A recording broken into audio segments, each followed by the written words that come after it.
press the button and that I'm so glad it's not just me sitting here going, technology. So much fun. Look at technology. Us, a techie company. Yes, our Ben will be watching this laughing now. I'm going to wait. I done a 2-day conference at the weekend. Thanks. You know, I was going to say, Meg, you actually smashed through the tech, don't you? I'm so glad you're here. We are live. Imagine if we didn't have Ben or Meg, we would just, hey, we are live. Fantastic. Hello, world. Welcome. Remember the 5th of November, gunpowder, treason, and Art&Soul tribe. Yes. Yes. So we are going live tonight, little bit last minute, as you'll have noticed from our feed, because we thought it was really important to try and get our panel together. To first of all to launch the No Stigma November that we're working on with Kitty and the Black Dog Project, and Kitty will mention that in a little while, and just to discuss a subject that we're all really passionate about, and it's the foundation of Art&Soul Tribe, and that is, as you know, mental health and resilience, and all of the many subtopics that we come across during our work. So we thought that tonight, because we've got the new lockdown measures in place, it would just be good timing if we were to do this live at the same time, to offer everybody a bit of support out there, and just have some good conversations and start to get chatting, and that's it for us, I think, really. It's having us open and honest conversations in the way that we do best as Tribe, and talking about our own experiences and potential solutions that we've come across, and the things that we're building as an organisation, but also the things that we're finding when we're starting to work and collaborate with other communities and with other people, because there's a lot going on, isn't there? There's loads going on, and it's a really difficult time for everyone to navigate, but if we can do that together, then we have got a fighting chance. And at the risk of getting political, which I promised myself I'm not going to do, and Lindy and Meg will both be twitching right now because you don't know what I'm going to say next. Before I introduce the panel, I'm just going to say that something that I said lots of times before on stage, and that we cannot rely on governments and institutions to create any real change. That has to come from the people.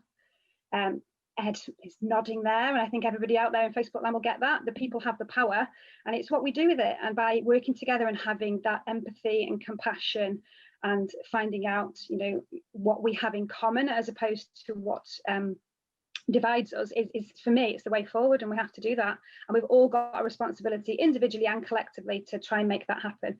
So, as Tribe, this is what we are trying to do for everybody out there. So whether you're joining us live on the 5th of November 2020, in Facebook land, or whether you're watching a replay, we would really, really love for you to get involved. And the plan for tonight is I'm going to introduce our panel members shortly.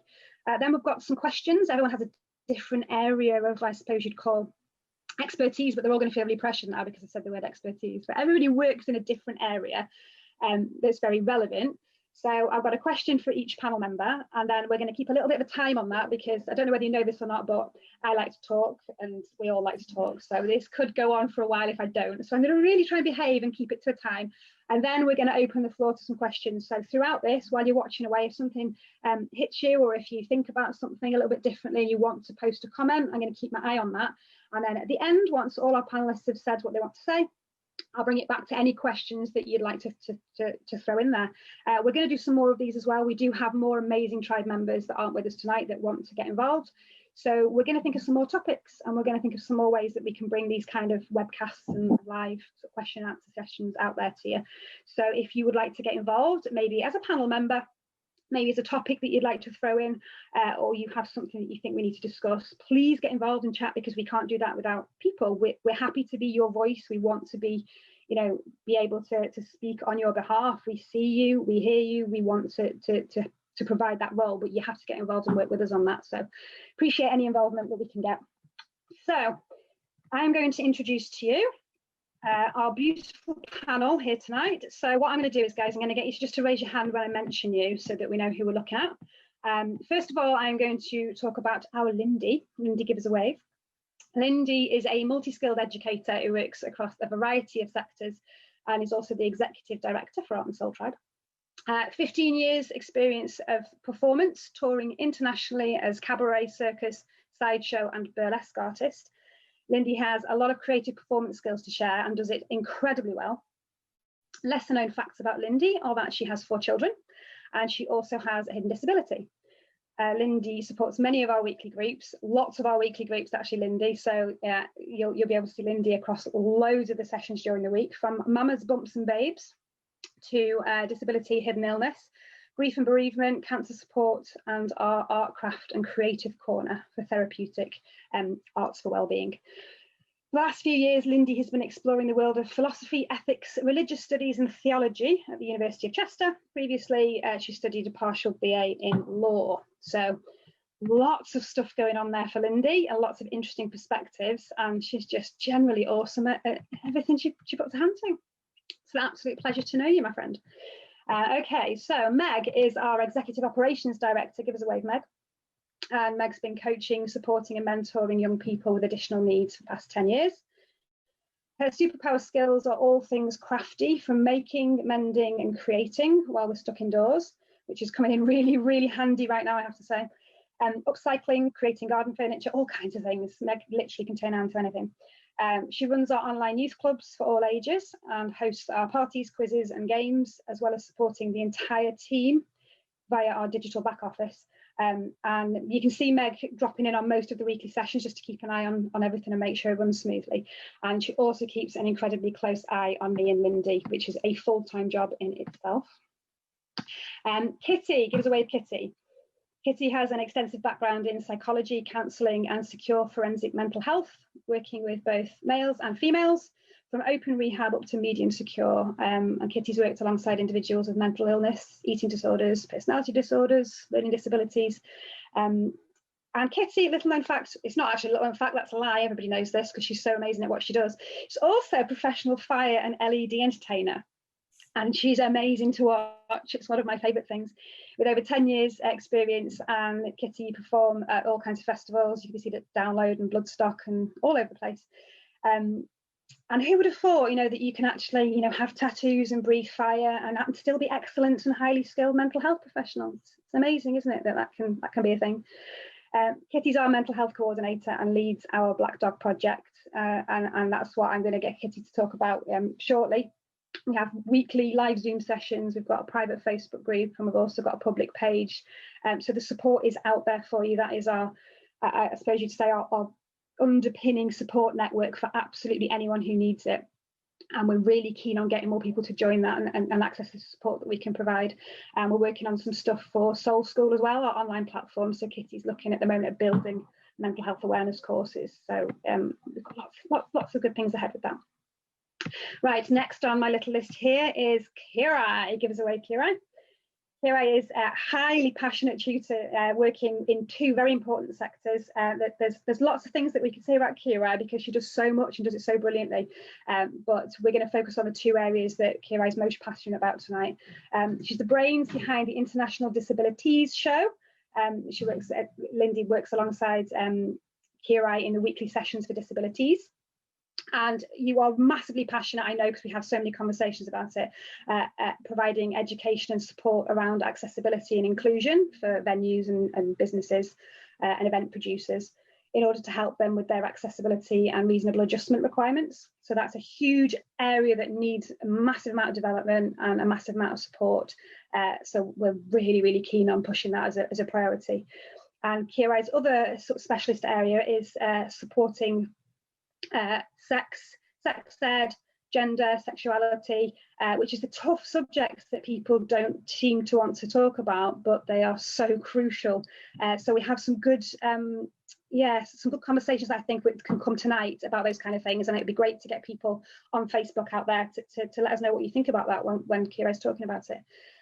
So her aim is to deliver her course content in as many different places as possible, from schools to stages, tackling those really taboo subjects. So teachers, parents out there and young people, it's all about getting these important conversations happening in a very non-threatening way, particularly around consent and healthy boundaries, and particularly for our most vulnerable groups as well. So something that's really important to us. Okay, let's have a look. We're going to come to Leslie. Give us a wave, Leslie. So Leslie has had a diverse and rewarding career in the arts. After graduating with an honours degree in acting from the Ohio University School of Theatre, Leslie worked for several years as an award-winning professional actor in the States, and we are very fortunate that she's come over here because now we've nabbed her. Since moving to the UK, she's continued to share her love for the performing arts with students, performers and communities through her work as musical director, theatre director, voiceover artist and theatre arts teacher.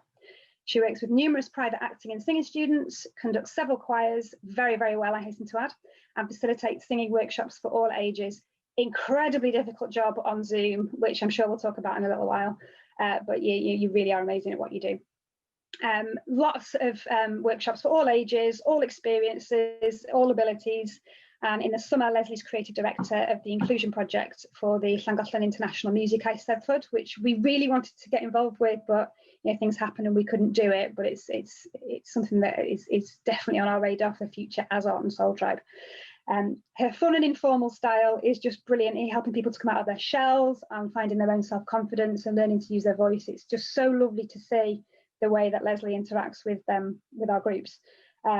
So much experience working with people living with various physical, educational and intellectual challenges, working with lots of learning disability groups. And it's just lovely to see your ethos of inclusion, empowerment, self-acceptance, self-confidence, using the arts, and it's like magic to watch. Lots of fun, but with that real sort of deeper meaning behind it. So yeah, everyone needs a Leslie in their life. It's beautiful, and we're so lucky to have you. I'm so glad that you've crossed our path, Leslie. And Ed, give us a wave. Ed is one of we've just nabbed Ed thanks to Lindy. Lindy like cast her net out and caught Ed. So Ed's one of our newest sort of tutor facilitators. I'm so excited to work with you, Ed. It's I think we've got lots of things that we can do together in the future. Ed's background is with his BA and MA at Chester University in English literature with creative writing, and your MA was creative writing with publication in fiction, I believe. You were born in Merseyside, running 2 open mic and magazines, which are Pandora's Box and Ginger Open Mic. It's just so exciting. When I was reading your bio, I was like, oh my God, the things this guy has done. And my pronunciation, you might have to unmute and help me with the pronunciation, because I was reading this before thinking, am I going to say this right? So you've been published in, is it Storgy or Storgy? Storgy.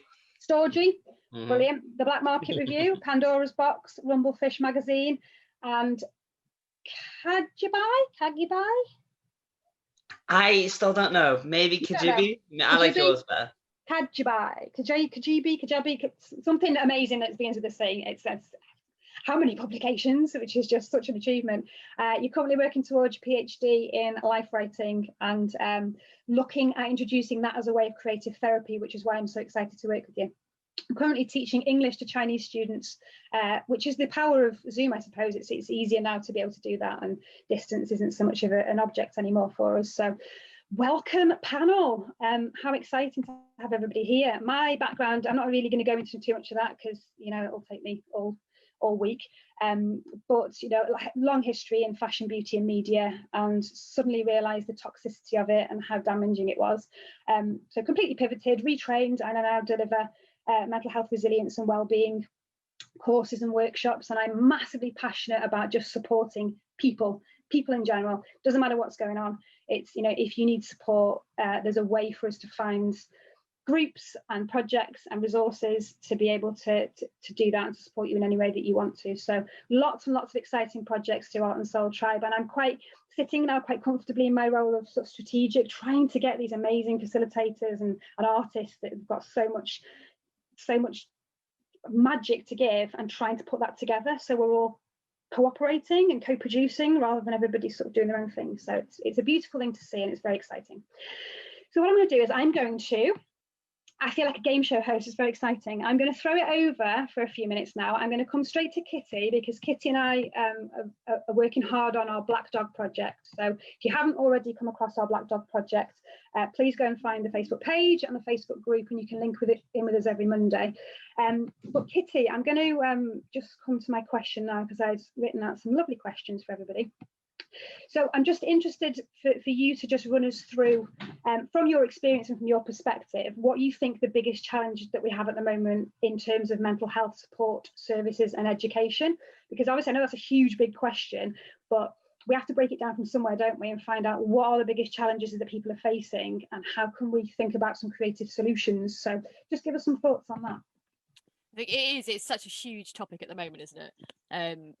Now more than ever, the services are needed, but we've gone from a stage where we've got such a broken system that I think we're all aware of, and I don't think it's any secret to anybody. There is help there eventually, but the waiting lists are long, the services are beyond capacity, and there are some amazing services out there, some sort of third sector services that have got amazing people that have decided to start doing stuff in the community off their own backs, are helping people, but unfortunately these services are unaware of other services that are doing the same thing, so there's lots of replication and there's no support for these services, there's no funding for these services, but they do amazing work. And I think there's loads of communities, little small hubs around the country, around the UK, that are doing just that, and I think it's incredible. But like I said, there's just no awareness for it. There is the lack of education in schools. We're not teaching the right things, to add these tools to children's kits so they can equip themselves with the resilience that we go on and on and on about. So back to the services, like, we're at capacity. Everyone knows that we're at capacity. There's waiting lists to get to the stage where you go to the GP to receive some sort of CBT therapy.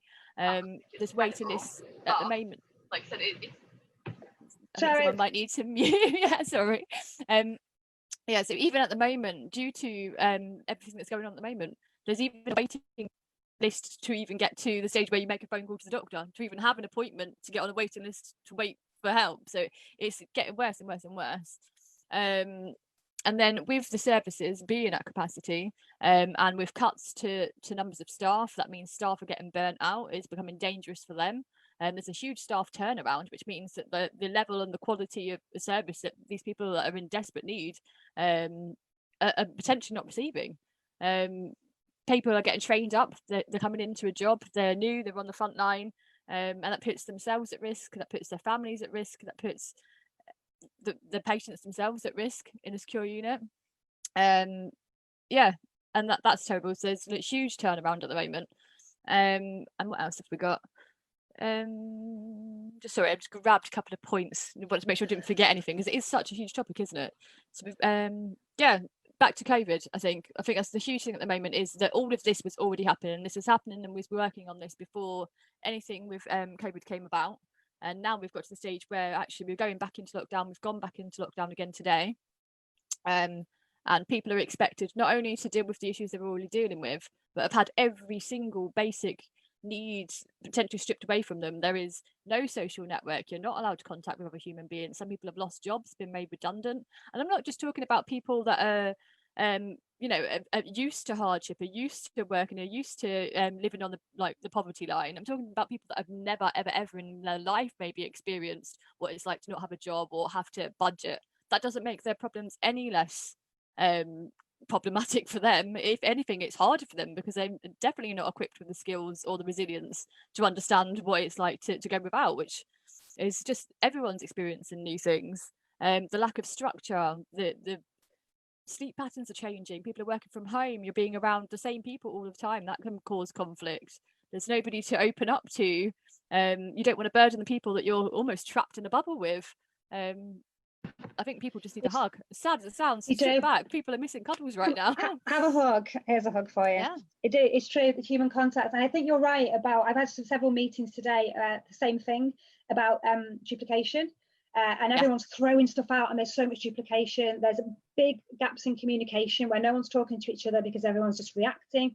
So to come to a point where, I know for us it's important, we're trying to work really hard on getting awareness out there of what we're doing, not duplicating other services, because if there's something already happening, great, we'll just signpost. But if we can plug the gaps and fill those gaps, and then sort of maybe social prescribing is huge, isn't it, at the moment? It's such a valuable thing. And if we can look at some relationships with two-way, we refer in and out and signpost properly, it seems to be the biggest thing, isn't it, is the lack of communication, a lack of education, and massive amounts of duplication. I'd be really interested if anybody out there in Facebook land has any comments on that, or has anything that they want to throw in, because I know we hear all the time across all of the groups that we do during the week. My inbox is constantly being sort of flooded with people saying, can you advise, or do you know what I can do about this? I'm struggling with this.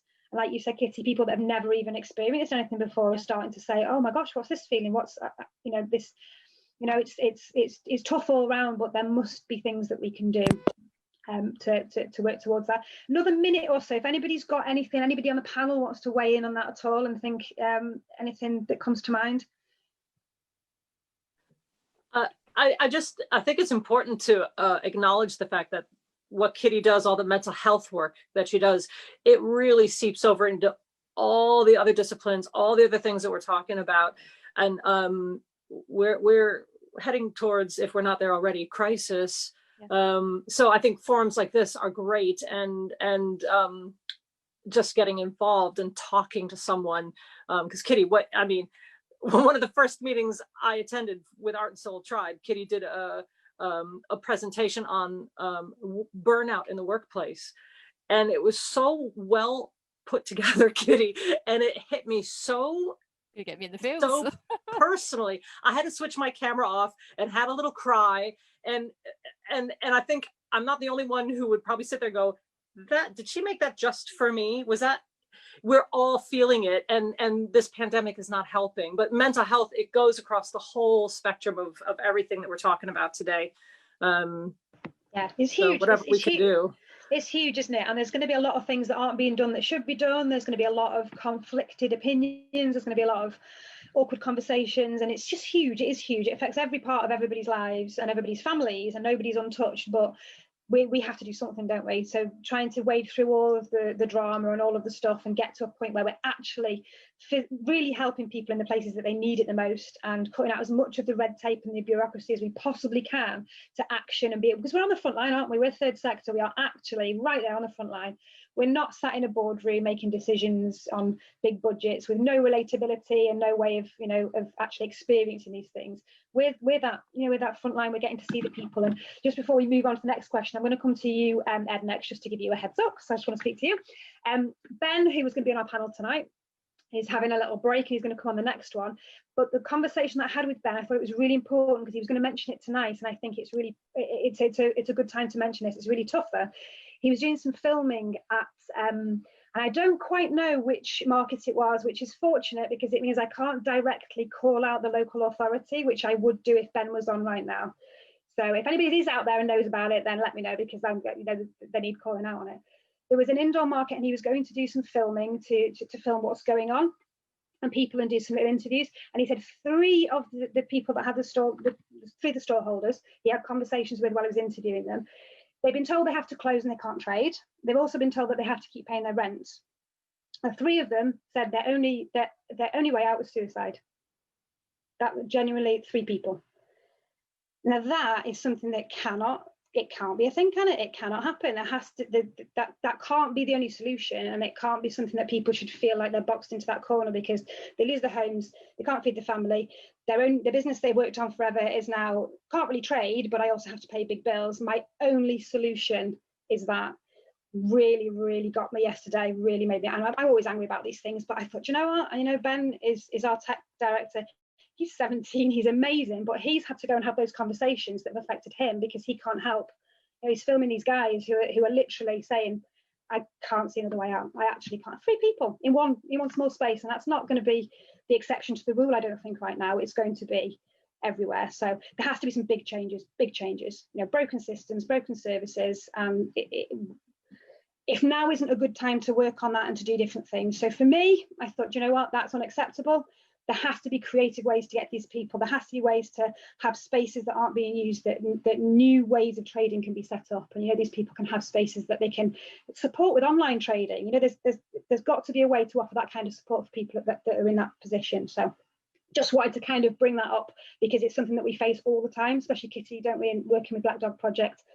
It's a serious subject that needs serious consideration and serious action right now, especially with the new lockdown.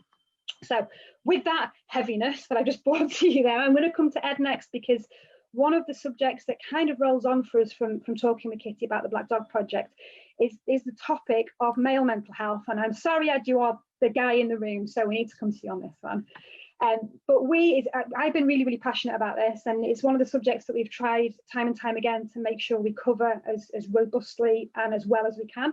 And I speak about it on stage all the time when we have our shows. I'm always talking about the importance of talking and opening up and starting that dialogue going and getting rid of the old stigma. And the challenge that we have, and I'm just wondering what your take on it is we know there's need there. We know there's massive need. We know there's huge issues. We know from statistics, we know there's a problem. We know there's need, but it's still a struggle to get guys engaging. So we can put all the things on in the world. I don't know if it's because we've got quite a gender bias in the organisation. There's a lot of female creatives. I don't know whether it's because guys don't want to engage when it's females running things, or that it needs to be all blokes, sort of projects. I don't know. If you got any kind of opinion for that of what it is that we could do, or what's missing, or just from your perspective? Well, it's like, I was thinking about it earlier, and like that, I was thinking about the general thing of with men's mental health and being able to talk honestly about emotions. It's like what Kira might touch on later, with the ideas of the relationships with your parents, relationships with your teachers, relationships with your friends. There's an embarrassment to talk about sex in a similar way. There's an embarrassment to kind of like give out affection to like your close male pals.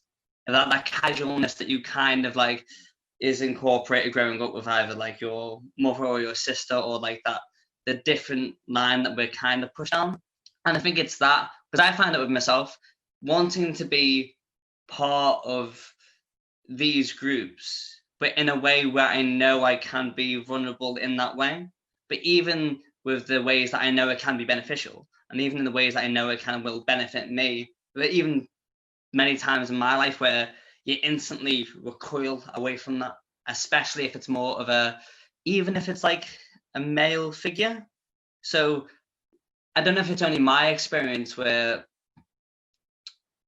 I feel comfortable in those environments with, women who would understand more, or men who would understand more.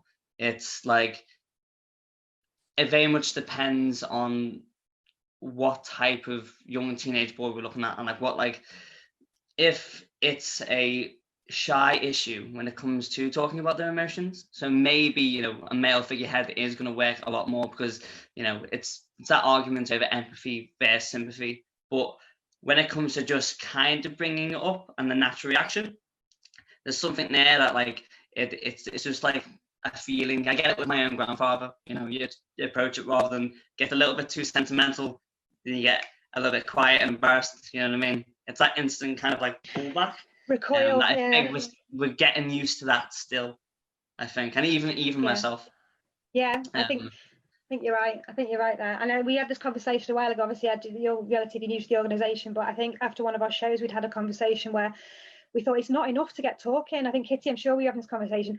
Everybody was saying, let's talk boys. And there was huge pushes to get people talking. And we said, that's amazing, but that opens up this whole Pandora's box with no services to support it. So the data, the data that comes out of that, of actually helping people, is not as great as we think. Just talking and starting to say, actually, yeah, I'm going to admit this now, this is happening to me, this is how I'm feeling.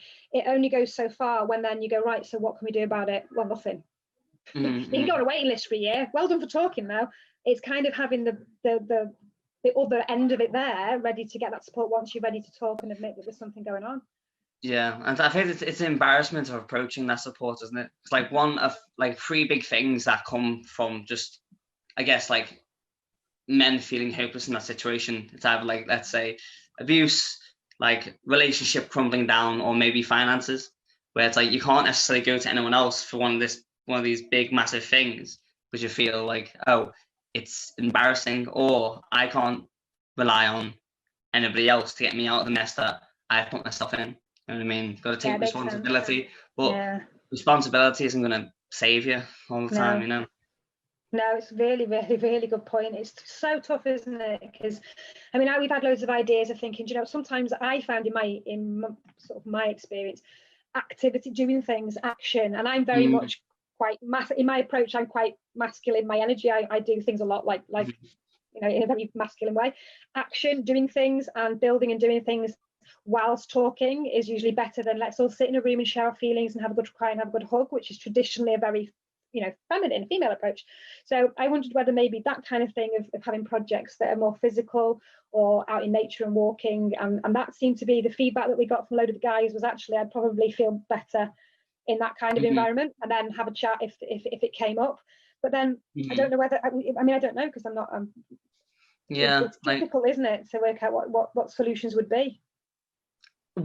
This is that it relates to the subject too. There's actually one club in Liverpool that I realised, like, a lot of men are part of it too, and you get to those type of conversations at the end. It's called McKellar. So it's like, it's a running club, like do a 5K, you get a 3 pints of IPA at the end. Everyone's a little bit chatty. It just exerts a little bit of energy, but it's one of those, you end up in particular environments where you know that people can speak more comfortably. Mm-hmm. And when it comes to that, and then that's just basic advice, isn't it? It's like, totally boost a bit of dopamine, get a little bit pissed, have a chat.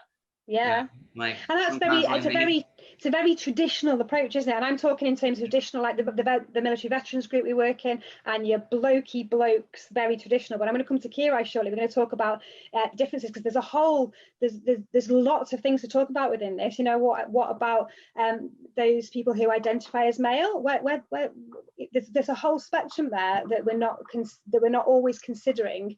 Where does everybody fit on that scale? Everybody who needs the support, how do we make sure we cover everything and make sure everybody's got the help and support that they need?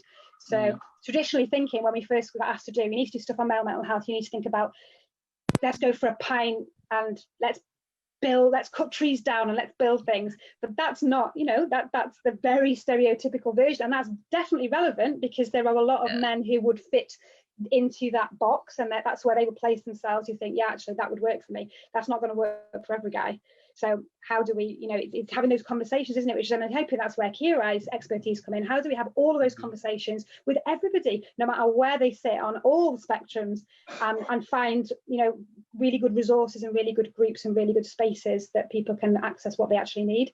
And we can't do it. We can try as hard as we can. That's what we do. But being all things to all people is very difficult, and we find that a lot with Art&Soul Tribe. We really try to do whatever we can, but until we get the engagement and people tell us what they need and say, actually, that wouldn't work for me, have you thought about that? We can go, brilliant, yeah, let's do something like that.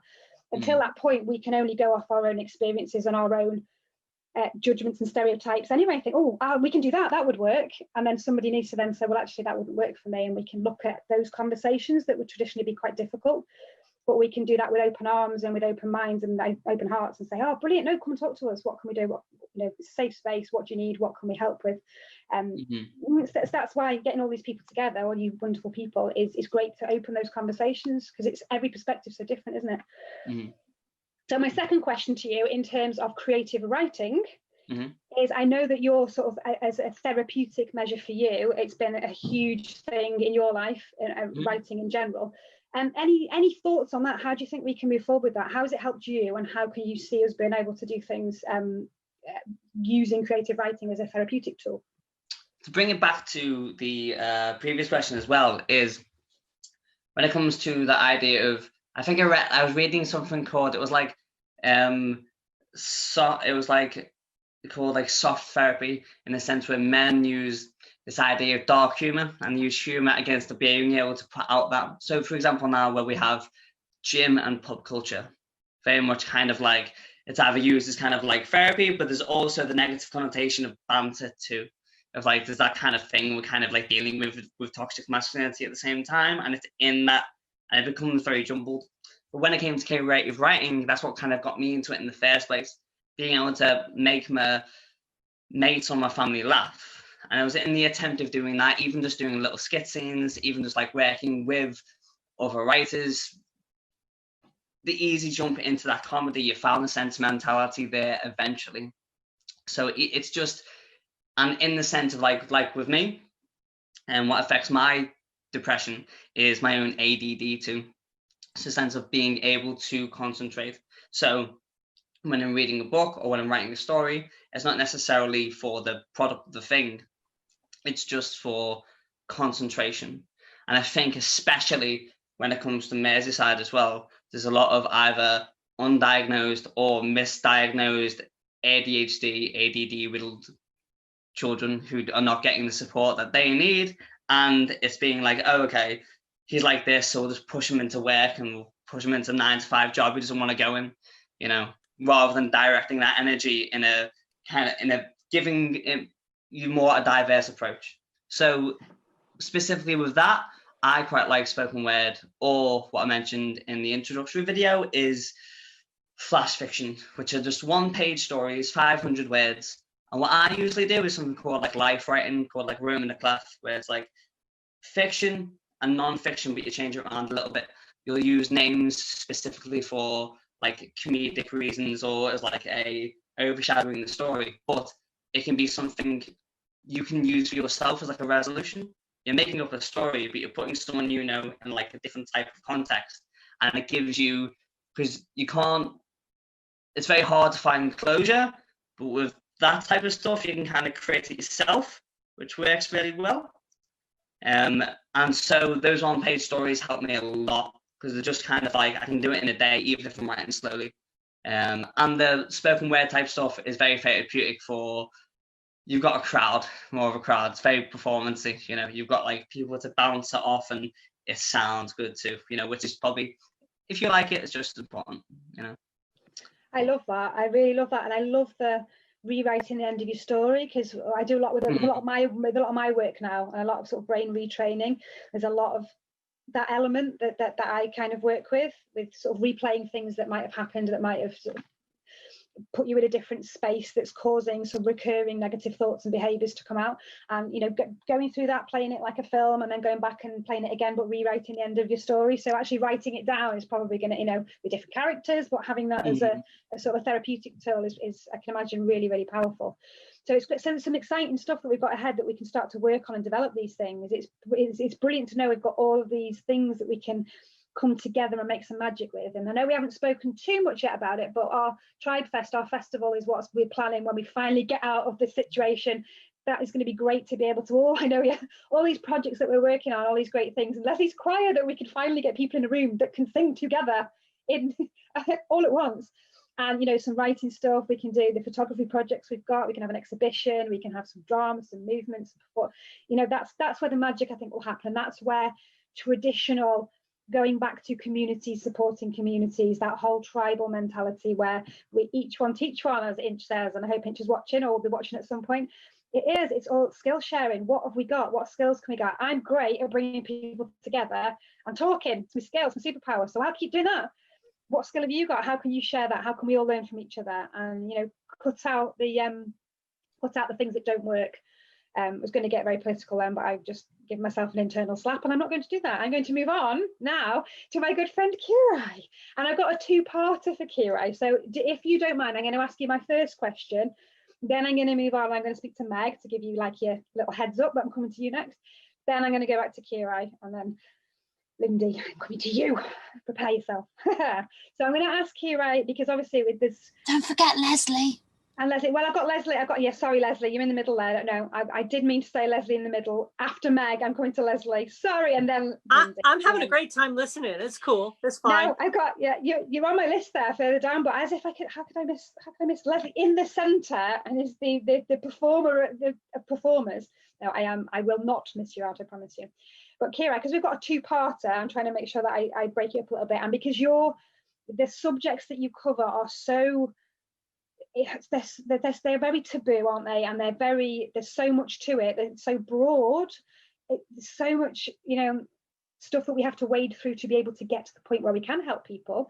I don't know how you do it. It's huge. There's a huge amount of work involved in every area that you want to do. So I'm really happy that we can support you any way that we can. And I think having these conversations and having them publicly is a huge step, because we can just start the dialogue going.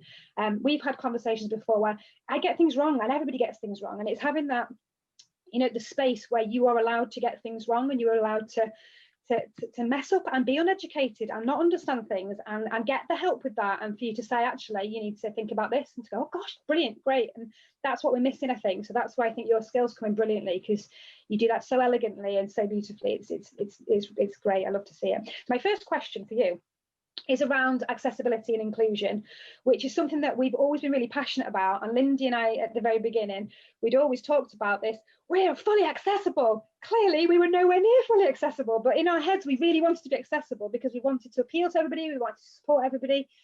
So in our naivety, that was our thing. You know, there's nothing like this, because we love everybody and we just love humans in general, and we want to support everybody. We were nowhere near, and we're still nowhere near being fully accessible. So it's something that I know you're massively passionate about. So how how can we bridge the gap? I know it's a big question, but around accessibility and inclusion, can we create that cultural change so that places like venues and businesses that are supporting employees and producers, like you say, show producers, how do we fill that massive void where people don't feel safe enough to ask for their needs to be met?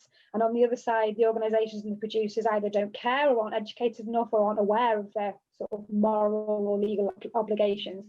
What are your thoughts on that? How do you think we can get to that? So basically, it starts at word go. So it starts as soon as education starts. It should be inputted into lessons. So the idea of universal design for learning is the idea that basically all of these things are in place before anybody has to ask for them. So if there's BSL or sign language interpreters wherever you are in the world, if the writing on the board is the correct color, because for people that are sensitive to different colors, they can see different colors and can't see others. If teachers learn that they can't turn their back and talk while they're writing on the board, because that means that people with hearing impairments can't. It's Lindy knows. It's harder again for them to hear. Little things like this should be taught. Firstly, it needs to be taught in universities, which unfortunately it isn't taught enough. So it's just touched on. And if it starts there, then those teachers are going to input it into schools from word go. And then those kids grow up with it.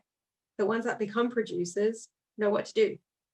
So the very start of it really needs to start at the universities. So something that we're working on is Accessibility 101. So we're working on basically like a program that will be easier accessed, which is going to give like a how-to. It's like a how-to guide, and it is a big job. But for starters, I'm going to try and talk to some universities and then take people on a tour of their campus and just be like, this is great. What you're doing here is great, but this could be better. Or, there are so many little things that people think, oh no, we just won't include people with mobility impairments, people with hearing impairments, because it's too hard. Whereas there's so many things, there's just a little thing that they need to change, and then they're not neglecting a whole group, a whole demographic of people. When it comes to producers, because they're not thinking about these things, a lot of producers aren't thinking about these things. They're not only, just from a financial side of things, there's a whole demographic that aren't going to buy tickets to their shows, but those people can't enjoy the show for starters. But then there's also the acts. They're not going to book acts that need those reasonable adjustments, basically. So we're really want to start talking and introducing these little things. Like the show we've got coming up has closed captions. It's also got audio descriptions, which is something that you don't see. I've never been to a show with audio descriptions, except for one act that we had in a show that did their own audio descriptions. And that means that people with visual impairments, that they can't enjoy half the show because they don't know what's going on stage. But yeah, once you do it once, it's you know how to do it again. So it's just a matter of people having in front of them, this is how you do it. It is actually quite simple. And people aren't, it's not a malicious thing. Like, people aren't doing it just to neglect the whole disability community. It's because they don't know that. So do you think people need to get over the sort of shame and embarrassment of thinking, oh, I'm just going to pretend I don't understand what I'm doing wrong, and I don't really want to know, so I'm just going to pretend it's not happening and hope nobody picks up on the fact that I'm not doing it, and they're reluctant to ask, what do I do? What do I do? Because then it looks like, well, you know, I'm being ignorant. Kind of. I always say to producers, ask as many questions as you wish. Some people are uncomfortable with you know, answering questions about, you know, can you walk a few steps, or, you know, it's people just say wheelchair access, no wheelchair access, or they say fully accessible, but that's very yeah, it's nowhere near, obviously. Yeah, it is. A lot of venues do say they're fully accessible, and then it's you get to the front door and there's a set of stairs, and they're like, no, but once you get in, it's fully accessible. No, it's not. No. So it's education again, isn't it? In general, everything that we come across, which is why we set up Soul School, every single thing regarding mental health, physical health, it's just education. People need to learn about each other, about themselves. It is, it's but I think you're right, Kira, totally. And I've come across this before in terms of mental health. Teacher training, huge. Teachers have the ridiculous amount of pressure themselves. You know, they have a very different relationship with time. They go off a different year to the rest of us, different days, you know, all the compassion fatigue, having all these different, you know, relationships going on with our young people. And we need to look after the people who look after our little people. So any changes I think that are going to be made in terms of curriculum, and I think that this trick is being missed, that everyone's trying to push and put more pressure on the teachers, roll out this new curriculum stuff, where we need to actually retrain properly at that level, so teachers have their own resilience and well-being sorted. They understand all of the things that you've just said about bringing accessibility into the classroom and how they would, and then obviously, like you say, the next generation, it's an automatic thing. Everybody learns, and everybody, it's that cultural shift which stops us putting tiny sticking plasters over massive gaping wounds and pretending that we've done a good job. Across the board. It is really important to try as hard as you can to put these things in place before asking if people need them. Yeah. Because people don't feel like they can ask for these things, and a lot of people with disabilities feel like if they're going to ask for them, they feel like a burden. Yeah. I do all the time. Like I feel like if I have to ask something. And why should you have to feel like a burden? Why should you just, you know, why should that be there? Yeah. Like if it's accessible for people that are more able-bodied, then it should be accessible for people that are with disabilities. I think as well that education around the word accessible doesn't mean wheelchair friendly, and that's a big thing. A lot of people think an accessible venue means it's a wheelchair friendly venue. That's very different to being an accessible venue. Are you catering to the deaf community? Are you catering to people with epilepsy, sensory issues like autistic children? You know, accessible is not just, doesn't mean mobility aids. It means so much more. there's a whole spectrum. I'd be interested to open this up to Facebook land actually, because I know there's a few people joining. I can see there's people watching, and I want to get some questions coming from you guys at home. So if there's anything that's made you think, whether in terms of, my gosh, I thought I was accessible in my work and I'm not, or in my place of work, or the other way around, if you've had an experience and you want to share that with us and you want to maybe pass that on to Kira, if Kira can field any questions, and Lindy as well. Just, I'd love to get people sort of engaging on Facebook in any of these topics. It'd be great, because once we've been around the whole panel, I'm going to see if we can get some questions on the go. So please feel free to join in and stick something on there, because it's how we can get collaborative stuff happening, so it's not just us talking amongst ourselves all the time. So Kira, brilliant. I've got another question for you in a minute. I'm going to come to Meg next, and then I'm going to feed on to Leslie, because I think it will be a nice link in. So let me just double check that I'm going to ask the right question I wanted to ask you, Meg. Again, we're around education again. So for you, Meg, in your experience, because you've been working with SEN, special educational needs, for a long time, and you've also been with us with Tribe for a while now, what is your perspective, or what do you want to throw into the mix in terms of alternative education provision across the board? So we do lots of stuff with that's what we do, isn't it? We're alternative education providers. Everything's very much practical, and it's just different to what you see in mainstream schools.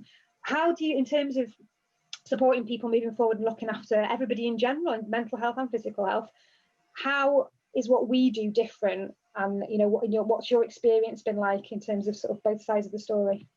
In my opinion, alternative education is good for everyone, so not just those with disabilities, but as we've noticed within our sessions, people seem to engage more when it is the alternative education rather than, come here, you need to do this sum, come here, you need to write this word. Kids aren't going to engage. And when, I don't know about everybody else, but since I've left school, I've not done geometry or whatever, is that the word? That maths thing, that really hard maths thing. I've not even used that. I don't even know what you're talking about. I've not even used that, and algebra and all that. I don't use that. So when I was in school, if I was to be taught how to change a tyre or how to change a plug, life lessons that you're going to use, it benefits people so much more than writing and reading. Writing and reading has got a place. Don't get me wrong, it has got a place, but I think practical stuff rather than sit at a table and everyone do the same works more better. That's just my opinion now. You're just getting the balance there, so we've got everything. So curriculum, it's got to be. It's so difficult in education because there's pressure from everywhere, isn't it? And the decision makers that make, it's hard. We could go around in circles because education, it is what it is, but there's got to be some changes because you can see that what's coming out the other end are not happy, well-adjusted people who are going to be, and that's the whole point. I've had this conversation so many times on like governing, and they hate me, I can imagine. Look, the way I present myself for starters doesn't really scream chair of governors, and but I love that, it's great. But I've had that conversation, why is this so important? Well, because it is, people need to succeed. People, people boxes and but being the why? best. But why? And I keep asking, but why? So that you can get through, so that you can go to university. Well, why is that important? So that you can then leave and get a good job. Well, why is that important? So that you can earn lots of money. Well, why is that important? So you can be happy. Aha, there you go. So you can be happy. So, and how's that working? How's that working, statistically speaking? How many people are really happy? We lose track, don't we, of why everyone's doing things. So I think, but it's tough. And I know you've had so much experience in that area, and it's great to see with our digital youth tribes. So whether you just want to just throw in a little bit on that, because you're running both of our digital youth clubs, and it's great to have that provision. I think especially during lockdown, we've got parents at home that are trying to work from home, kids that are trying to be homeschooled. Everything's just chaotic. It's difficult for everybody at the moment. So having things like this that we've been able to put together with Soul School and our Zoom youth clubs, I'm hoping that that's going to be a really good resource that people out there can tap into. What, just tell us a couple of things that you've been doing during lockdown, because I love it. It's brilliant. So we originally started with just one youth club for all ages, but then and we do cooking, and each week a different participant took the lead and cooked something, and we all learned something new to cook, basically. But then within the last maybe 2-3 months, over summer holidays really, we realised that if there was younger people coming and older people, it weren't really, the flow of the sessions weren't going very well, because the younger ones just want to have fun and the older ones want to talk about stuff. So we split it up. So now we have on a Monday we have our younger kids club, that's for ages 5 to 11, and then our youth tribe is 12 to 16, where we talk about different topics that the kids, it depends what they want to talk about. So this coming week we're doing some videos to advertise some different plans that I haven't actually told anybody about yet, but it's all their idea. It's brilliant. And I love that. That's the beauty as well. User-led, person-centered. Same with medicine, with education, person-centered. But what do you want? And this is what we're good at Art&Soul Tribe. We'll hold space, and we'll facilitate. We'll hold space. We'll have a plan, and we'll have structures. Kitty, you do this with Black Dog. Ed and I are working on something now for another group of young people. We'll have a structure. We'll have our lesson plans. We'll have it set out. Sunflowers is the same, isn't it? But it's ready to go. And if the conversation goes in a different way, there is none of this. Sorry, we're not talking about that today. Focus on the activity, please. We pivot and we're like, right, this is where we need to go today. What can we do with that? And that's the beauty of it, I think, and that's what's missing in a lot of other spaces. So yeah, any parents out there that are looking for some more support for your young people, this is a great way. Digital babysitters, can be incredibly harmful or incredibly powerful, and we're trying to put together some very good digital babysitters rather than just go and get out of my way and get on that tablet or get on that Xbox or get on that phone. If we can use technology in a more positive way, surely that's got to be, it's got to be a good thing. So, Leslie, I'm coming to you, my friend, and I've turned my Word document off because you're in the middle of my screen. My Word document was right over you, and I could see everybody else around you. I'm like, oh, now you're back. So I know you have got a lot of experience and you've worked many different performing arts disciplines. You do all kinds of things, and we've got you at the moment helping us with choir online, which is an impossible task. We've just given you that. teach people to sing when you can't hear them to sing, but I know you do all kinds of other stagecraft and lots of other things. And I must say, I've done a beautiful rendition of Happy Birthday on Zoom. It's brilliant. Oh, it's great. Yeah, it's an interesting experience, isn't it? It's a very interesting experience.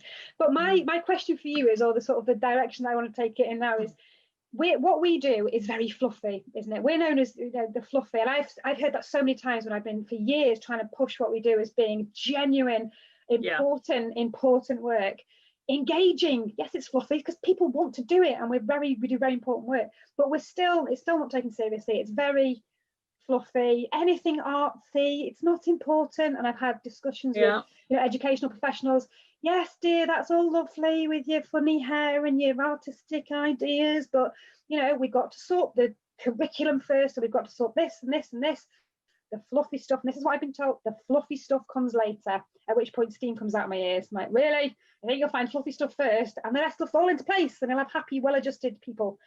So in your experience and everything that you've been doing over the years, what's your opinion on that? How can we stop people thinking in those ways? And how can we make the fluffy stuff for mental health? It's so crucial, isn't it? Go on, tell me what you're thinking. Right. Well, my gut reaction is fluffy. Okay, if it were so easy, everyone would be doing it. But I didn't say that. Can I just observe, though, just for the sake of my friends here on the panel, I love the fact that I left Vibe Tribe rehearsal, right, early to put lipstick and an adult's top, a grown-up top, but I still have my pencil behind my ear. You're so grown up. It's great. We're all being grown-ups tonight. Yeah. Well, so that question to me has a two-part answer.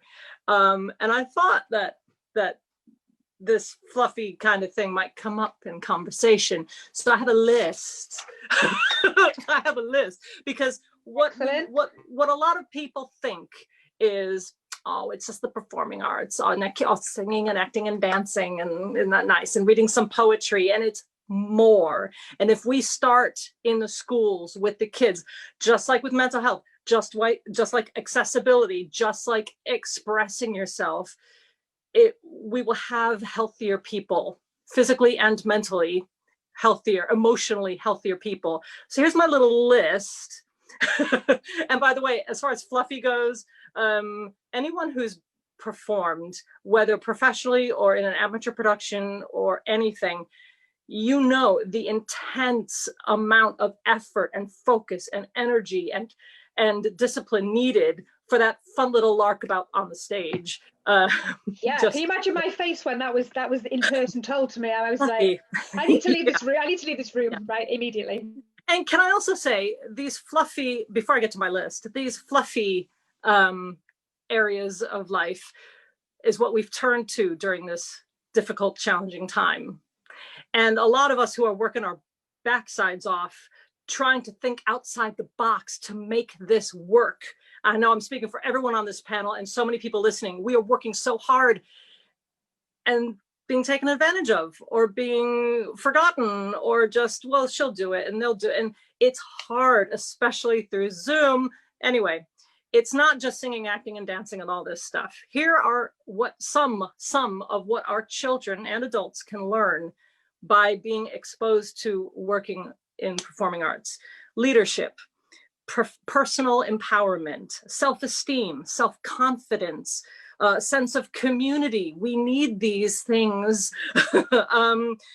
Emotional connection, which I'll get to in a minute, personal responsibility, time management, ability to cope with criticism and learn from it. Okay. Working towards a goal, a meaningful goal, and productively, successfully working towards and achieving it. Taking risks, which means finding your courage to try to do different things. Then we get into things like time management. It matters. Critical thinking, which I don't want to get political either, but there's a great lack of critical thinking on both sides of the pond. anyway, self-awareness, self-presentation. I put on my adult top instead of my rock and roll t-shirt or whatever, you know, trying to look like a grown-up, right? Teamwork, collaboration, listening respectfully, cultivating, and I find this one actually one of the most important things, cultivating a sense of wonder and curiosity in the world around you and what other people have to show you. Having an open mind to celebrate different perspectives, the ability to find a way around an obstacle, whether real, imagined, or imposed, finding ways to deal with these issues, rock and roll indie, right? Building your stamina, creating and understanding relationships, problem solving, and thinking on your feet.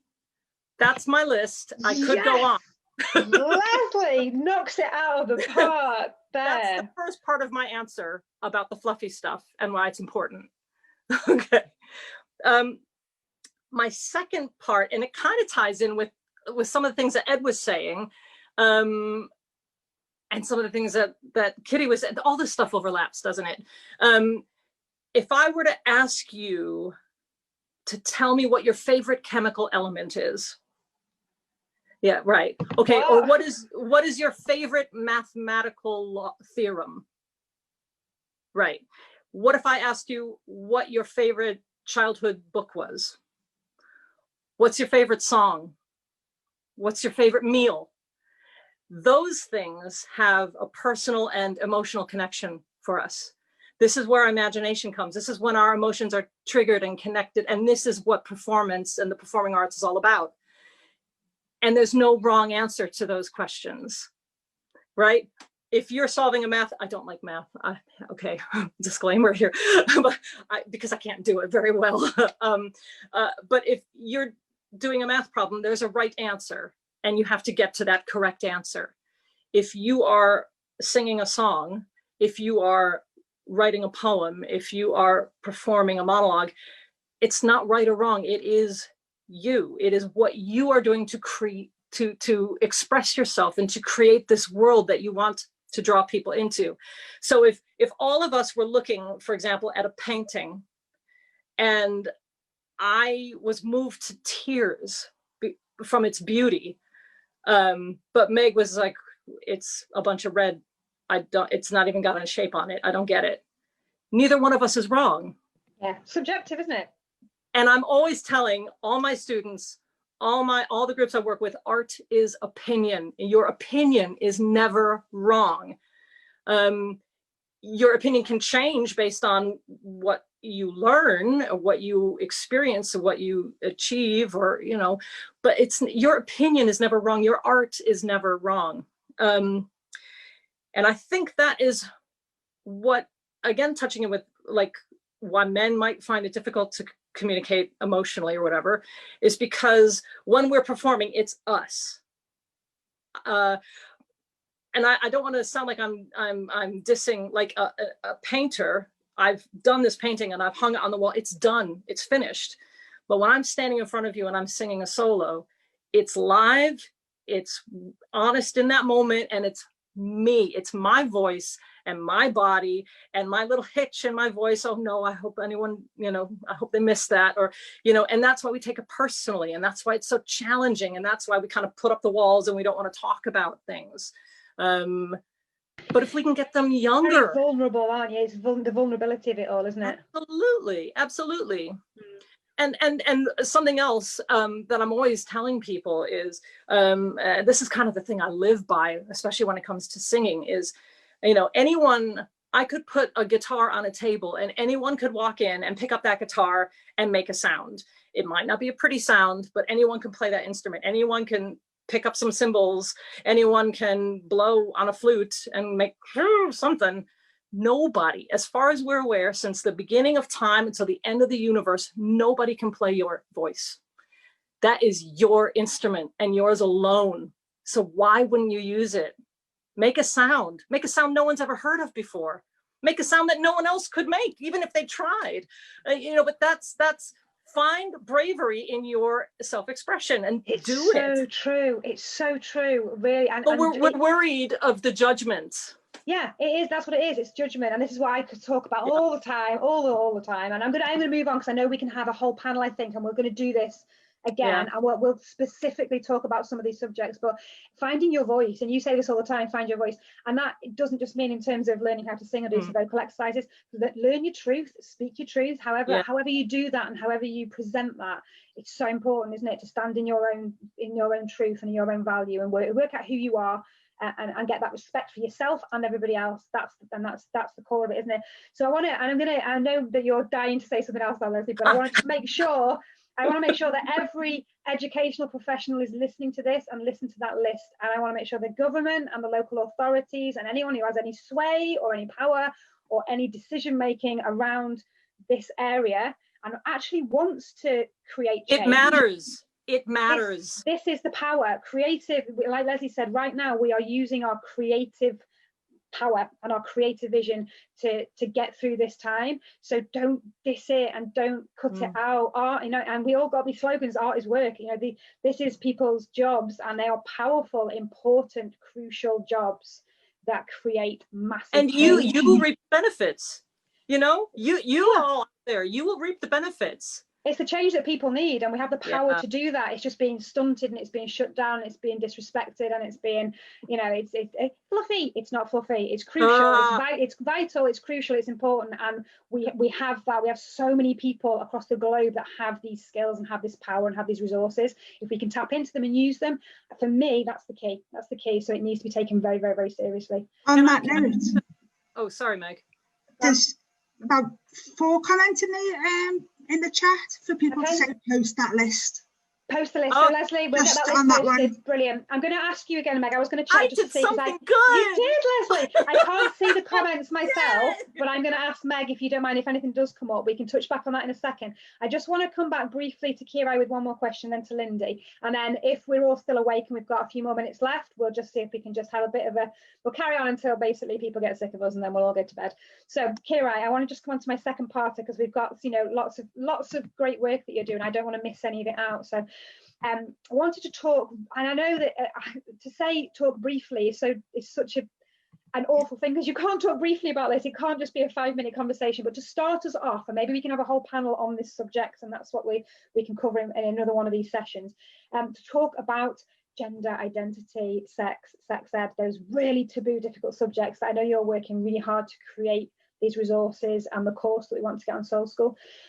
In my experience, I know that this is going to be a very interesting one for the public, because I've seen a lot of petitions floating around as we speak, trying to ban a lot of sex ed from schools. So there's a massive conflicting opinions on these things.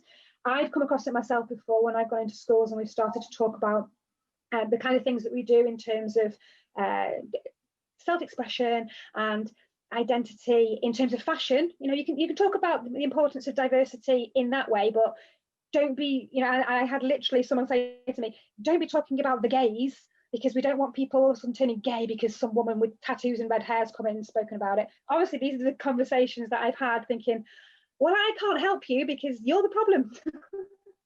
There's nothing, and we come up with so many of these difficult conversations where people just are afraid, really afraid, because it's subjects that haven't been discussed, haven't been talked about. And it's really hard to get to the point where you can have honest conversations, because there's so much conflict. People are so afraid of what their children are going to be subjected to. There's lots of parents within one class who will be like, brilliant, I need this, I don't know how to broach the subject, can you come in? And then other parents will say, I will take my children out of the school. And both of those families and parents need that support in different ways. So it's very, very, very difficult. But our children need to learn these things. They need to, the world is changing, it's changing rapidly, and we need to learn about consent, about boundaries, about who you are, finding yourself and your identity, and about labels, and about, it all comes under the bullying banner, doesn't it, and the hate crime. And people want to see results, they want to see change, but then when you provide a solution like what you're doing, it's not that solution, because that's, we're gonna have to talk about these things, we don't want to do that, just magically fix it for us. What can we do? What's the starting point, do you think? How can we start that process? So it's I'll do it briefly.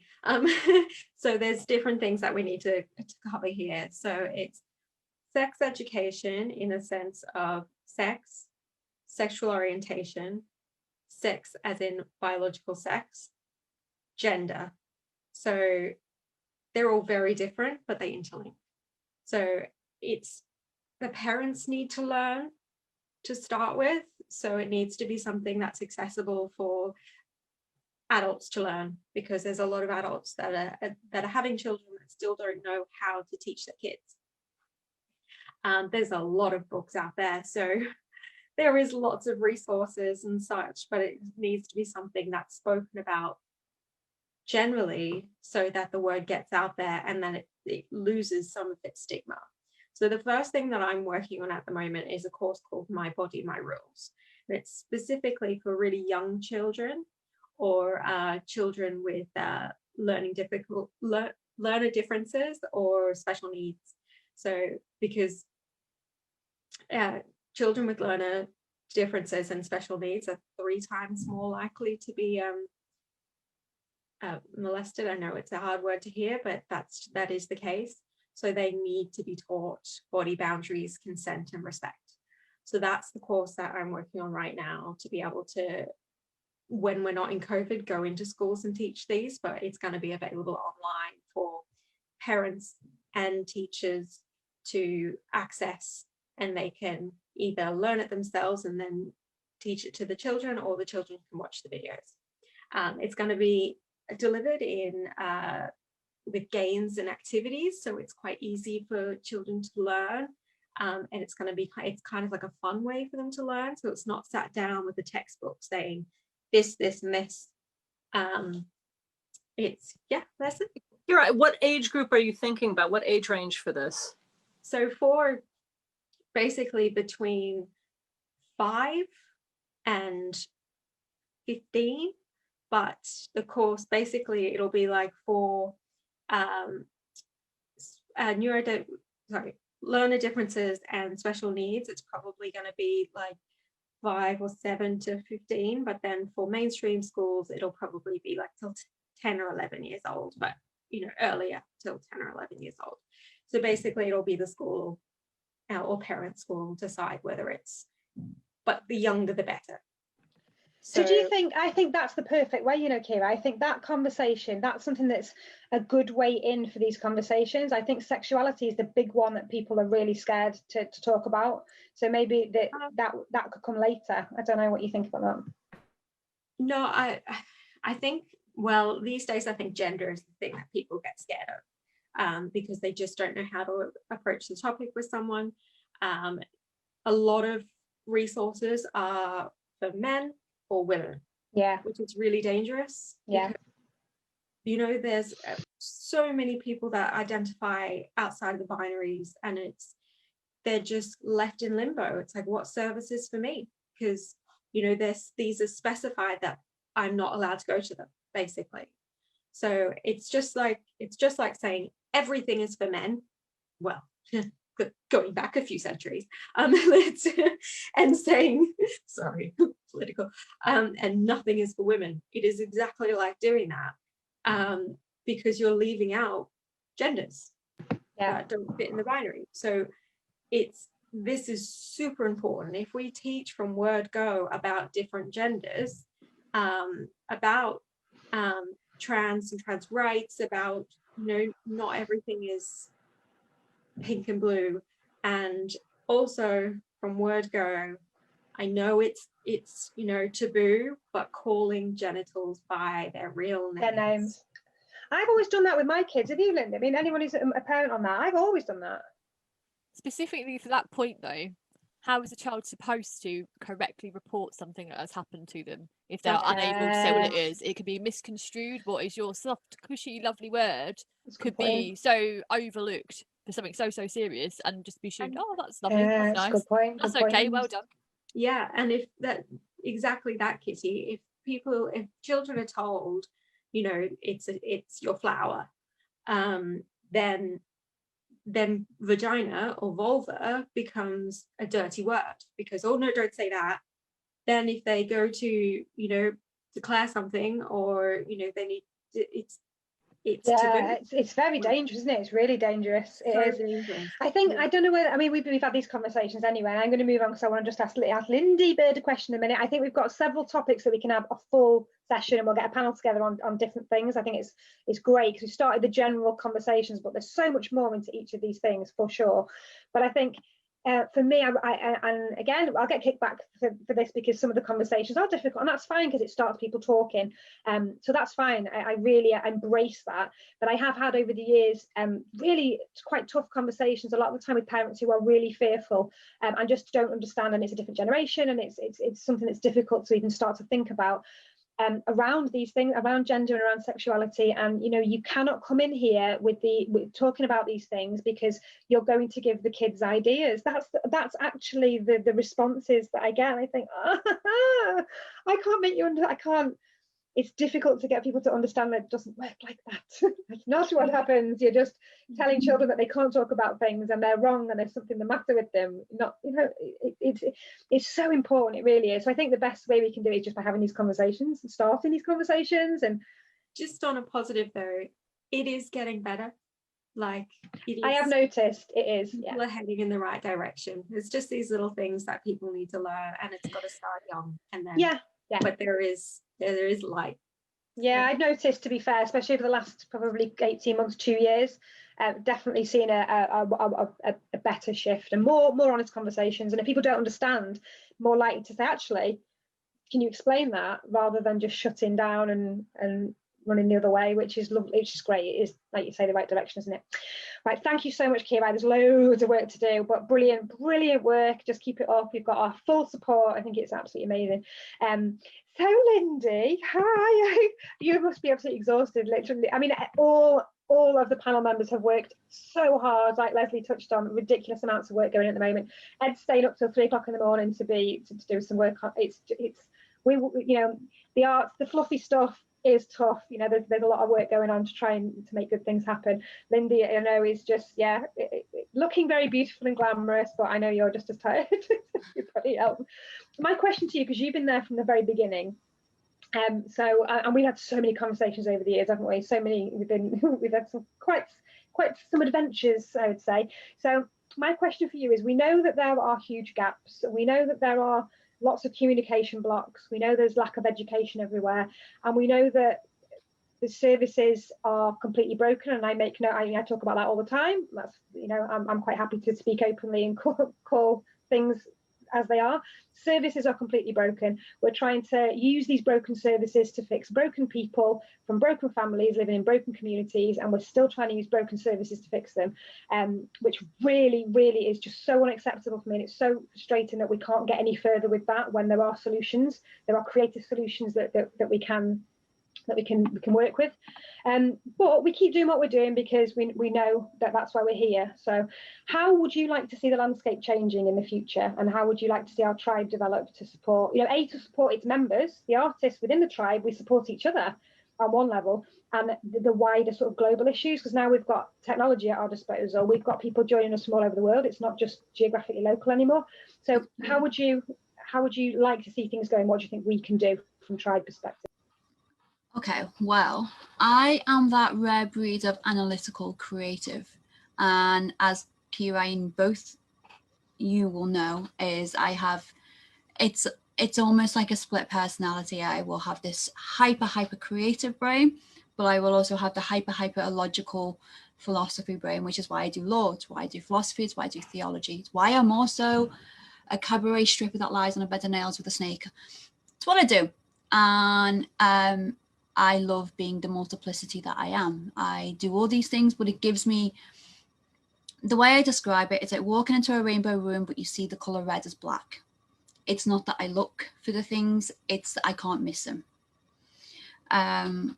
So I am going to challenge your question in true philosophy style. I don't think the system's broken. I think the system isn't built for people on the ground level. It's built to support the people in power, the people with money, the people who don't give a shit about excellent point. Yeah, so it's not broken, it just wasn't made in the way for other people. And then So I think of it like a wave.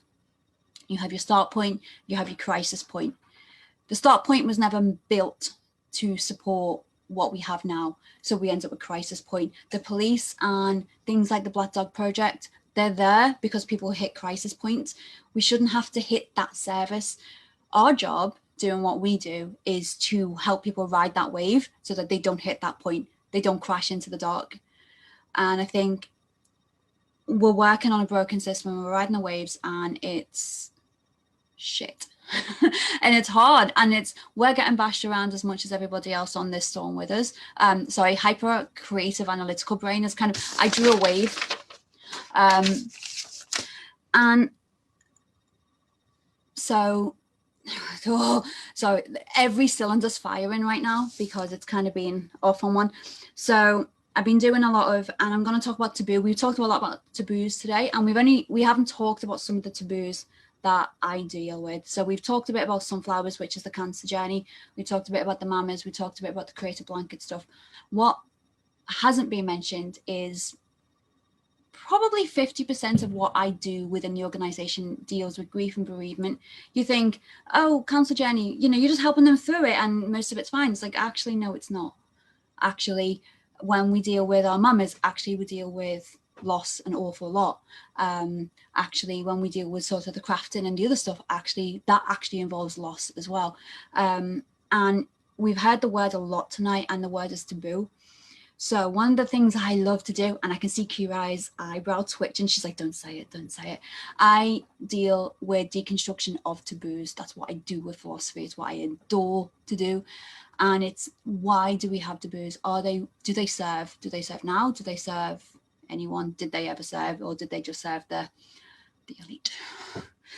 I have many theories on this, and none of them are pretty. Can I put my mask on? I'm going to put my mask on if you don't stop saying that. But essentially, and especially when in terms of grief and the grief conversations we have, and Ed touched on it before, and everyone else, and it's these, we have a lot of the times we hide away from things, whether it's grief, whether it's from mental health, whether it's from XYZ, and it's the shame, it's the inconvenience. And now I'm going to share a personal experience. I had not long lost my daughter. I was walking through a corridor, and ahead of me was someone I knew, a woman who was older than my parents, someone I considered a family friend, someone I considered matriarchal, someone I trusted, ignored my presence completely. Not even just like, let's just talk about the flowers. Ignored my presence to the point where she stopped, turned around and went, I'm not ignoring you. And in that, and I can't blame it, because we have such a culture in this country where not just this country, we have such a culture where we don't like to have these conversations. We shy away from every conversation, and whether creative way is a helper's way to get out that, then fine, let it be. Whether it's a very analytical, I'm not okay, and I'm going to have a talk about it, and you're going to listen, but okay, fair enough. And then we had, there was another thing in my head, and then it just skipped a little bit. It'll come back to me. Essentially, these were my notes that I made. As you can see, creative, analytical. They make sense to me. They will not your notes. Anybody else. Yeah, essentially, we're trying to plug holes in a system that's broken. We're on a sinking ship on a rough sea, and let's just hope we don't hit the dock as well as sink. Not on our watch, not going to happen. Well, this is it, and it's like, that's okay. I like water. And it's just a case of, I made it sound very bleak and horrible, but like Ed said it before, it's about sort of that connection. It's about sort of accessibility. It's about sort of bringing in people. Leslie mentioned it as well. It's like making that connection. It's making that, that acceptance. And this is where it's remembering we are the human. It's not remembering we are what other label someone else has decided to give us. And remembering that we're not actually a part of a system. We're just us. And remembering the people around us. We don't have to conform to, I remembered what it was. I had a conversation today, someone lost somebody else. And so 150 comments. I bet you can all guess the most common comment. Sorry for your loss. Sorry. Yeah, sorry. Not a conversation, that's a full stop. we don't want to have them conversations because they make us uncomfortable, because we don't want to accept things ourselves. And I think everything starts at the base level. Jane, you talk about this an awful lot with Mindset Mojo. You talk about it an awful lot with sort of mental resilience. In order to support each other, we have to support ourselves, and self-care is fundamental. And we just were so caught up with bloody people like Boris Johnson and Trump, and we're so distracted by these buffoons that we don't see, actually, my neighbour might just appreciate a cup of tea. And we just need to remember we are human first and foremost. We're not political. We're not spiritual. We're not any of these things. We're human, and that connection, and ignore the taboos, ignore the labels. And I think that's the way forward. Education, or, you know, it's that famous proverb, isn't it? You judge a fish by its ability to climb a tree, you'll think it's stupid by all. It's like, oh, it doesn't matter. I don't like swimming, I don't like climbing trees, I'm fine. Quite happy just rolling the soil. And you know what, if anyone else wants to judge me, don't just judge them. I don't really care. I'll roll in the soil, I'll eat a bloody apple, and I'll smile a banana. I'll come in the soil with you. But it's getting people to that point, isn't it, where they can feel that empowerment to be able to not feel judged all the time, and nobody seems to have that. Everybody's so concerned about who they're perceived to be, not who they really are. That's the break, I think. If we can stop being so concerned about the forward-facing stuff, and this is where ed skills come in, that inner story, that your actual story, what you've been through, what you've experienced, the emotions you felt, what's happened to you, what your filter and your perspective is, not this whole social media, Facebooking, TikToking, Instagramming, forward-facing, look how perfect everything is. I fit into all these boxes because that's what society says I'm meant to do. You need to get back to that. Exactly. I fancy going and have a roll in the dirt over here, which no one else does. Anyone want to join me? And everyone goes, yeah, I'd quite like to do that. And it's how your vibe attracts your tribe. It's getting to that point where we can get out of that judgment space and not be too preoccupied with it. And it's how on earth does that happen? Because we're so bombarded on a daily basis with things that make us feel. Side note, I'm running for mayor. Yes. Can I just chime in as well, because it's quite important with what you're saying? The one thing that ties all those things together is adaptability, education, and it's that fluffy stuff. That fluffy stuff means that you can build those connections with all of these people and be able to have that conversation. Would you go up to somebody you don't know in the street and just talk about your grief? No, you wouldn't. Why would you expect to do that with a counsellor? Why would you feel comfortable enough for that to be your problem? You've said it. Oh, you've said it now. It must be solved. No, it's where you build these connections. It's where you can come into one of our groups, and one day you might want to share a picture of your dog, but the next day you might want to share a picture of your own artwork, or you might want to share a story, or you might want to open up to somebody in one of our DMs at 4 a.m. That's okay, but you also might want to post your lunch the next day. It's all right. We're people. We're humans. We want to look at it holistically. We don't want to build a system where you just post box off your problems or your taboos and then forget about it because it's come out. We want to build the system where it's a support network, and that's what's missing at the moment. So that fluffy stuff is what opens the barrier for that. It is fluffy stuff first, I say. Fluffy stuff first. Go on, Kira. We need a new name for it. Let's call it fiery stuff. Because it keeps you warm. It's fun to look at. And it goes and like I love that fiery stuff. It kicks some ass. That is we've got a fire theme, haven't we? Go on, Leslie. Can we just a thought, just for the people who are listening. I had a glance and there's like over 90 comments down there. And I'm thrilled that my sister and my 15-year-old niece are both watching over in Boston. So spread the word. But for people who are... Apologies for my language. Sorry, it's gone watershed here. Apologies for Lindy's language. We always have to have that caveat there. But just for anyone who's watching, near or far, one of the good things about this lovely year is we have technology and we are making ourselves use it and find ways of using it. So if you want to join in with one of Lindy's groups or one of Kitty's sessions or Vibe Tribe and do some fiery stuff, if we can post a link of all the schedule of everything that Art and Soul Tribe does, so that people, if little Leslie, yes, she's named for me. How amazing is that? But if little Leslie doesn't have school that day and she wants to do some crafting, right? She could join in with Art&Soul Craft Corner, even from the other side of the ocean. Let's include all these links for people. That's a good point. For people that are good and tech savvy, great, go to the groups. If you're not, also great, leave it in the comment. We'll pick it up, we'll message you, and we'll do that for you.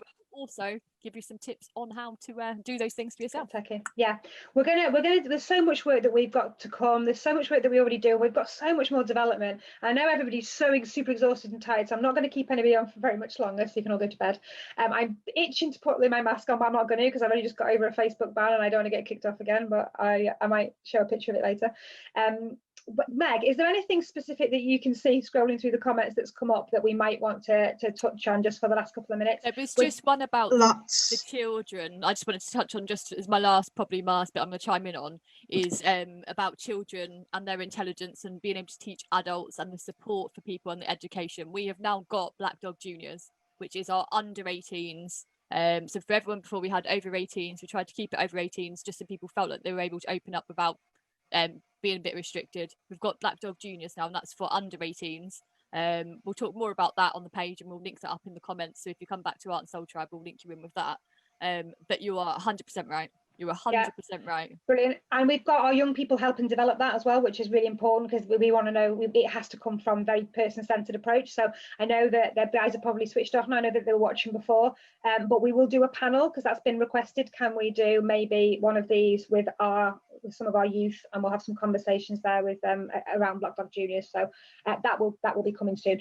Meg, anything else that's cropped up that we can look at just for a couple of minutes, and then we'll keep going through the comments, and we'll keep pulling things out, we'll keep replying, and then our next session we will start to sort of bring those things together, and we'll do some more panel question and answers. There is just lots. I can't pull nothing out. I can't. My brain's like mega. We have one on men's mental health as well, so I'll touch on that just because I noticed it a lot earlier on. There was we've got some comments in there about men's mental health. There are some groups, and we can direct you to those groups. There's a lot I know of in Yorkshire for men meeting up and talking and discussing, and that whether that be for specific groups down to single fathers, for fathers that have partial custody, for people that aren't fathers and are just human beings and happen to be male, whether that's identify as male or genetically born as male, or however you want to look at, however you want to define that, it's your own interpretation. That is there, and we can link those in. But also, just because you're male doesn't mean you need a male specific group. We also have Black Dog for that purpose. So there's so many different ones for that.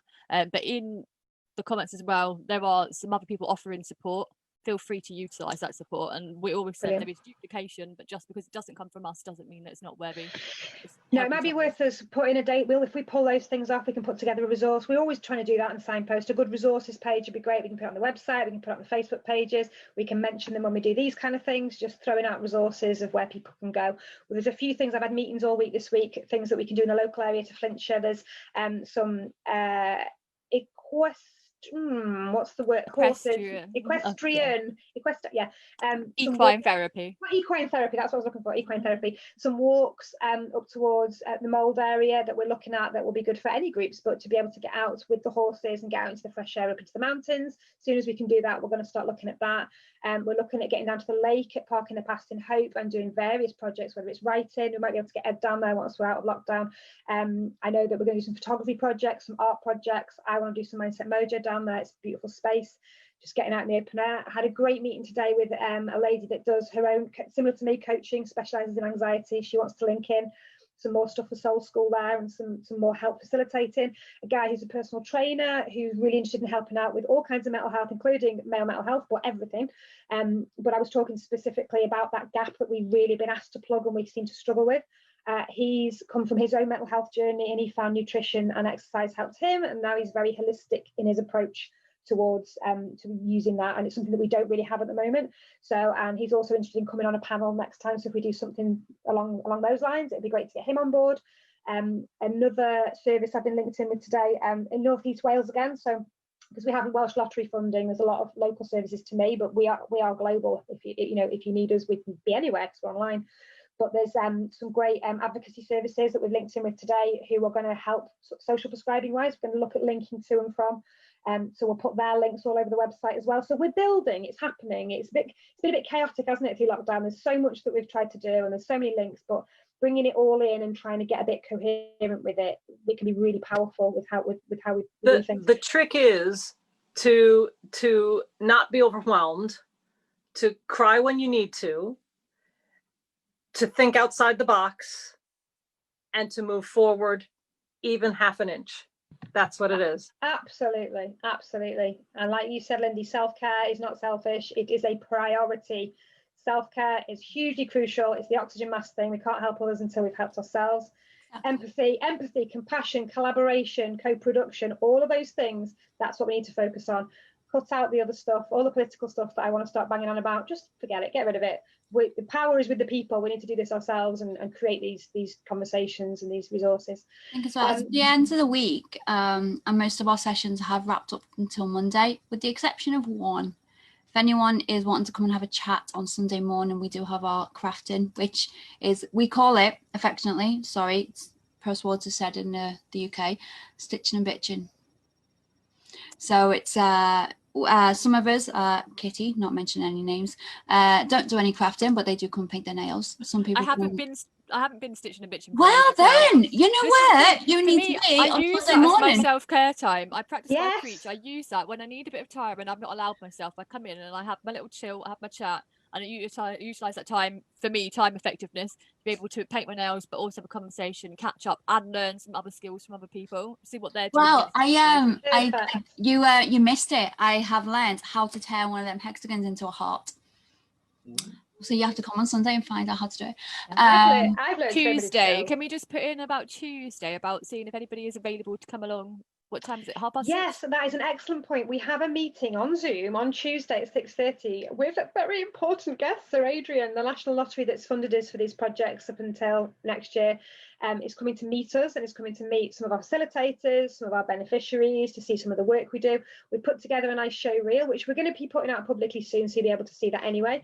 The lottery are going to start putting it on all their channels, but we would really love anybody out there who, especially if you are Wales, North East Wales, Denbighshire, Wrexham, Flintshire, and you have been involved with what we do, or you like what we do, please let us know and we can send you the link so that you can come and say hi, because that would be great. Because our biggest, I suppose it would be, challenge is the fact that we need, nothing's for free, especially as artists that have been, at the bottom of the pile when it comes to our own survival. We've got to support each other, we've got to support ourselves, and our passion is supporting you guys, it's supporting the public. So we've got to be really creative or fiery in our approach to that. So, lots of lottery funding has been amazing. We need to go for more bids. We need to get more different kinds of grants coming in, because our training activity has faltered so much, because it is what it is. It's fine. We can find other ways, but we need the evidence, and we need people.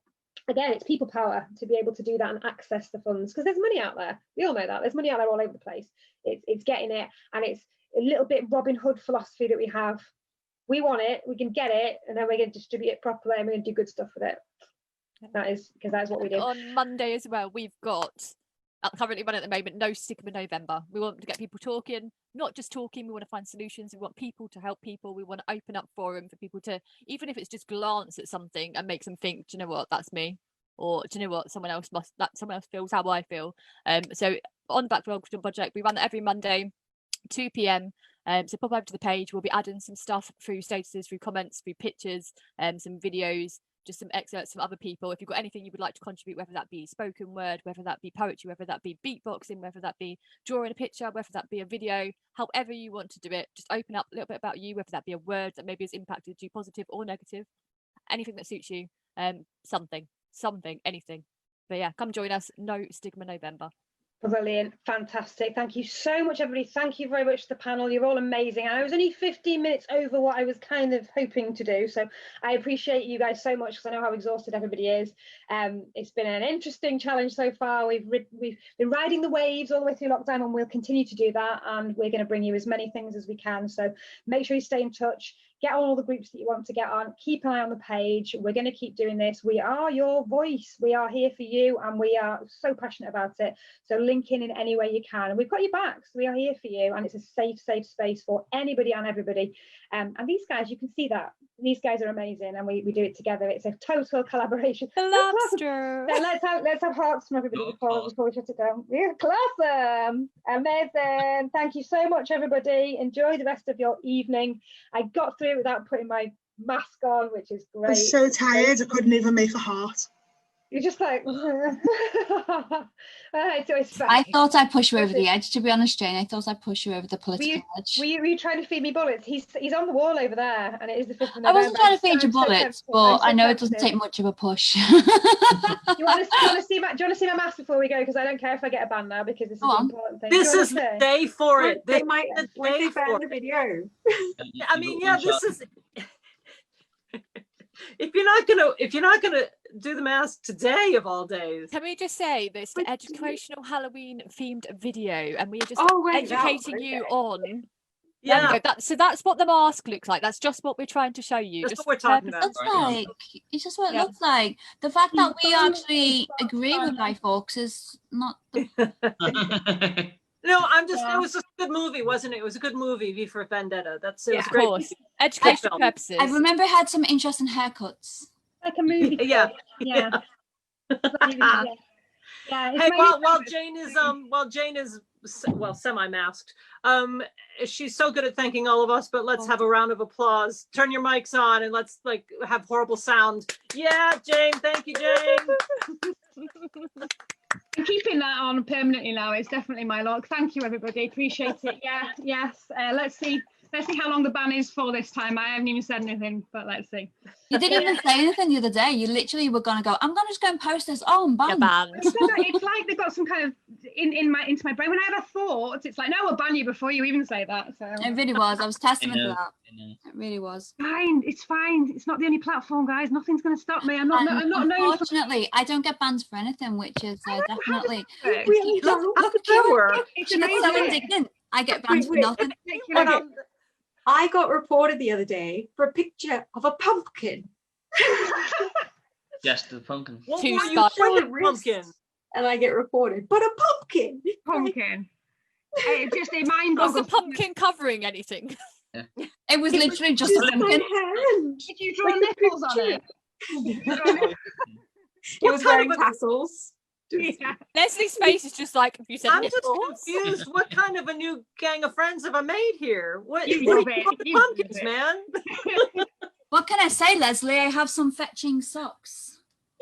Oh yeah, girl. You guys know that we're still live on Facebook, right? Of course, this is us. This is who we are, This is how I lure them in. We did the Come grown and up. look at my socks. We did the grown up stuff. We are Yeah. human. Now it's the reality. Yeah, this is what really happens in our This is group. the fluffy stuff. It is. Yeah. The important fluffy stuff. Right, I'm gonna let everyone go to bed now, apart from Ed, who's waiting up till 3 in the morning. Tell us again, Ed, what you're doing. Just a little interview for teaching English, my thing. I'm gonna chill Good out. luck. Good luck. Good luck. Fun. Amazing. Yeah. Bye, big love. everybody. Good luck. I will see you all very soon. I will see you guys tomorrow anyway. We see each other all the time, but yeah, Facebook What day Live. is it? Is it? I Oh, don't we got a know. meeting in the morning. Is it meeting tomorrow? Confirmed. meeting Is it, we're going tomorrow. to alternate on It's like confirmed on Facebook Live. We have a meeting. We have a Jane meeting is- tomorrow, Jane- people. Jane is not doing it. I'm not doing Lindsay it. and I are. Oh, was it me? Oh, Oh. God. Get yourself Right, sorted. hang on a minute. Right, I'll see you guys in the morning. Yes, yes. Bye, guys. Bye. See you. Bye.